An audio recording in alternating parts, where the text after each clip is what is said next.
بسم اللہ الرحمن الرحیم. ہم نے باب نمبر 7 واقفیت عامہ جنرل نالج کلاس 3 کا چیپٹر پڑھا تھا، جس میں مسکن ہیبیٹیٹ کے بارے میں ہم نے ریڈنگ کی تھی. پورے چیپٹر کے دوران ہم نے مسکن کی ڈیفرنٹ ٹائپس پڑھی تھی، جن میں کہ 2 مین تھیں، زمینی اور آبی مسکن. پھر اس کے بعد ہم نے یہ دیکھا تھا کہ آبی مسکن کی کون کون سی قسمیں ہیں اور زمینی مسکن کی کون کون سی قسمیں ہیں. تو یہ پڑھتے ہوئے ہم نے جو مسکن کی تعریف جانی تھی، اس کی اقسام، اور پھر جو کس طرح وہ اپنا وہ اڈاپٹیشن کرتے ہیں، مطابقت کرتے ہیں اپنے ماحول کے بارے میں. تو ہم ایکسرسائز مشق حل کر رہے تھے، اور مشق حل کرتے ہوئے اب ہم پہنچے تھے سوال نمبر 4 کہ درج ذیل سوالات کے مختصر جوابات دیں. تو ہم اس کو 1 بائی 1 ایک ایک کر کے پڑھتے ہیں. سوال نمبر 4، درج ذیل سوالات کے مختصر جواب دیں. نمبر 1، مسکن کی تعریف کریں. جانداروں کو زندگی برقرار رکھنے کے لیے روشنی، حرارت اور خوراک کے علاوہ رہنے کے لیے جگہ کی ضرورت ہوتی ہے.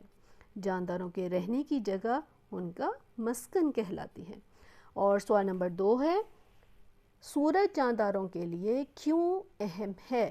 اور سوال نمبر 2 یہ ہے، انسانی سرگرمیوں کے قدرتی مسکن پر کوئی سے 3 اثرات تحریر کریں. کس کے؟ انسانی سرگرمیوں کے. ہم نے چیپٹر پڑھتے ہوئے دیکھا تھا کہ انسانی سرگرمیاں جو ہم انسان اپنی ایکٹیویٹیز کرتے ہیں، تو وہ بہت زیادہ پولوشن کے اور جانداروں کی زندگیوں کو متاثر کرتی ہیں.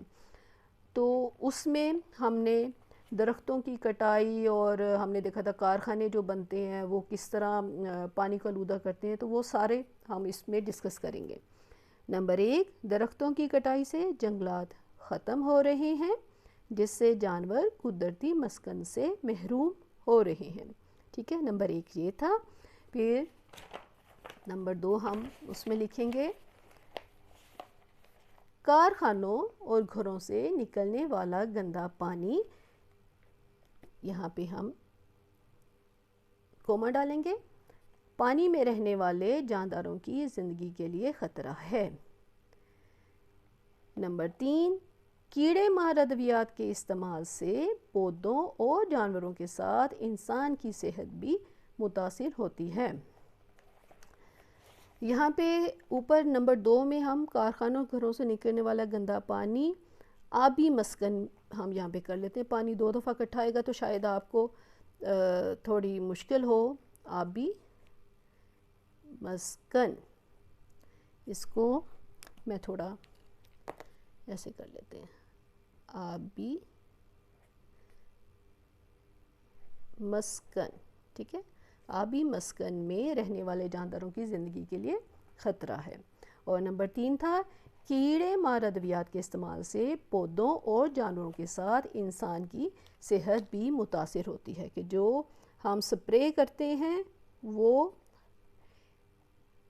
صرف کیڑے مارنے کے لیے وہ اس کا اثر نہیں ہوتا، بلکہ وہ ہوا میں، جب ہوا میں شامل ہو جاتا ہے کیڑے مار ادویات یا سپرے، تو وہ پھر پودوں کو بھی مسئلہ کرتا ہے اور جانوروں کو بھی کئی بیماریاں کرتا ہے. اور انسان بھی جب سانس لیتا ہے نا، تو سانس لیتے ہوئے جو ہوا اندر جاتی ہے اس میں بھی اس دوا کا اثر ہوتا ہے، جو کہ پھر صحت اور ہمارے پھیپھڑے لنگس کو متاثر کر سکتا ہے. سوال نمبر 3 ہے، سورج جانداروں کے لیے کیوں ضروری ہے؟ تو جواب ہے، زمین پر زندگی کے لیے سورج کی روشنی اور حرارت ضروری ہوتی ہے. پودے سورج سے حاصل کردہ توانائی سے خوراک بناتے ہیں، اور باقی جاندار زندہ رہنے کے لیے پودوں پر انحصار کرتے ہیں. ہم نے ریڈنگ کرتے ہوئے سمجھا تھا کہ سورج کی روشنی اور حرارت میں پودے فوٹوسینتھسس، ضیائی تالیف کا ایک عمل ہوتا ہے، جس میں وہ کاربن ڈائی آکسائڈ جو ہوا میں موجود ہوتی ہے، جو انسان اپنا سانس لیتے ہوئے باہر نکالتے ہیں ہوا، کاربن ڈائی آکسائڈ، اس کو استعمال کرتے ہیں پودے. زمین میں جڑوں کے ساتھ وہ پانی لیتے ہیں، اور سورج کی روشنی ہوتی ہے، اور ان کا جو سبز پتوں کا پودوں کا رنگ ہوتا ہے وہ ملتا ہے، تو پھر ایک پورا پروسیس بنتا ہے جس کو ضیائی تالیف یا انگلش میں فوٹوسینتھسس کہتے ہیں. تو پھر وہ اپنی خوراک بناتے ہیں پودے، اور ان پودوں کو انسان، جانور استعمال بھی کرتے ہیں. اگر سورج نہیں ہوگا تو سورج کی روشنی کے بغیر، ہیٹ کے بغیر فوٹوسینتھسس ذاتی تالیف کا عمل نہیں ہو سکتا۔ اگلے چیپٹر میں ہم جب خوراک فوڈ پڑھیں گے نا تو پھر اس میں دوبارہ سے اس کو میں ایکسپلین کر دوں گی۔ اور نمبر 4 آخری سوال ہے، اونٹ کس طرح صحرائی مسکن سے مطابقت رکھتا ہے؟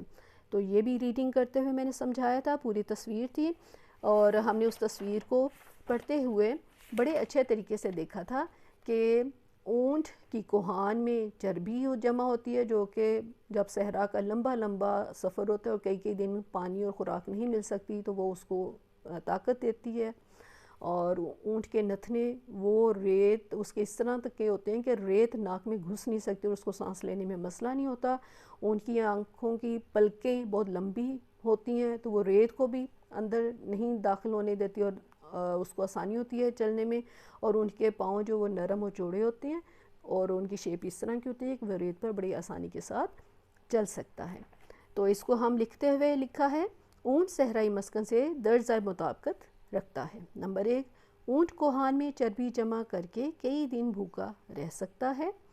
اونٹ کے پاؤں نرم اور چوڑے ہیں، ریت پر چلنے میں مدد دیتے ہیں۔ اونٹ کی لمبی پلکیں آنکھوں کو ریت سے بچاتی ہیں۔ اور نمبر 4، اونٹ نتنے بند کر کے اپنے آپ کو ریت سے محفوظ رکھتا ہے۔ تو یہ ہمارے مختصر سوالات کے مختصر جوابات ہیں، تو وہ میں نے آپ کو کروا دیے ہیں۔